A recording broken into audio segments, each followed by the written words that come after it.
Magic Pot.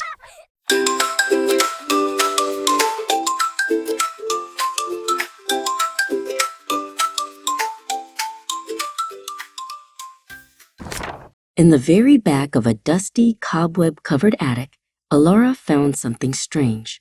It wasn't a chest of gold or a moth-eaten cape. It was a simple, heavy pot made of dark, swirling clay.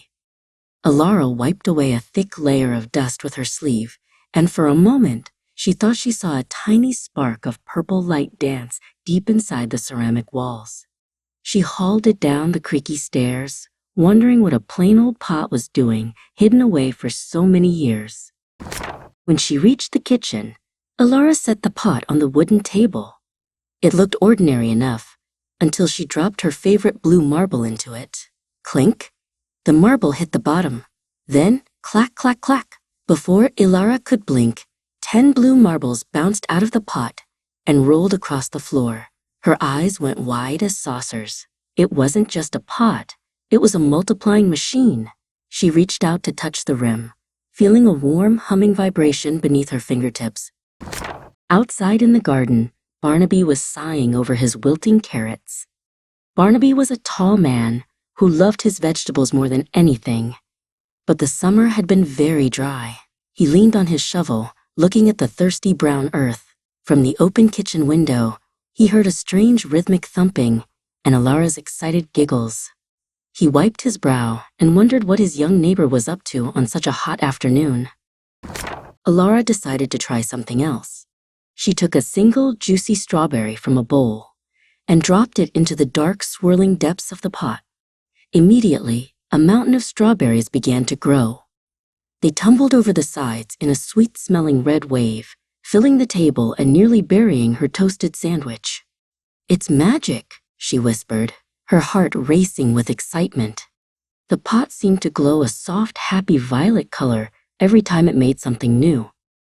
Barnaby knocked on the door, and when he walked in, he nearly tripped over a stray marble.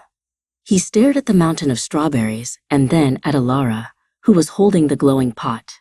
"Good heavens, Alara," he exclaimed. "Is that the old hearth pot? My grandfather told stories about a vessel that could grow anything, but I thought it was just a legend." Alara grinned and invited him to see the magic for himself. Alara had a wonderful idea. "Barnaby, your garden is so dry. What if we use the pot to help?" She took one tiny green seed from Barnaby's pocket and dropped it into the pot. The pot didn't just make more seeds. It began to hum a low, musical tune.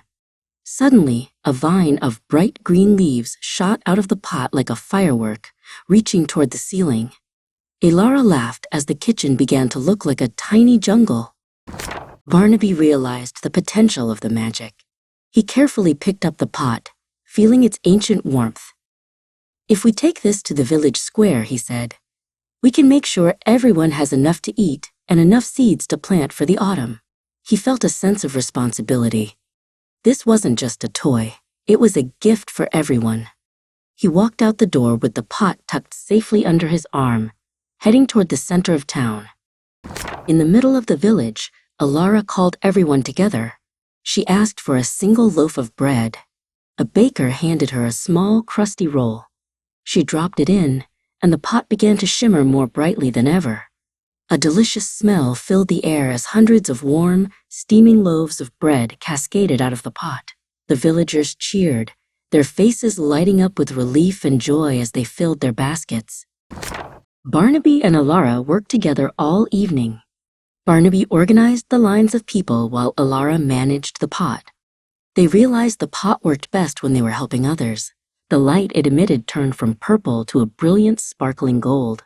"Look, Barnaby," Alara shouted over the happy noise of the crowd. "It likes being helpful," Barnaby nodded, handing a fresh bag of multiplied grain to a local farmer. As the sun began to set, the village was full of food, seeds, and happy songs. Alara placed the pot on a special stone pedestal in the park. It didn't need to be hidden in an attic anymore. It belonged to the sun and the rain and the people. Alara knew that as long as they were greedy, the pot would stay silent. But as long as they shared, the magic would never run out. She walked home with Barnaby, knowing they had started something wonderful. The next morning, the village square was transformed. Flowers that had been wilted were now blooming in every color imaginable, because the pot had shared its magic with the very soil.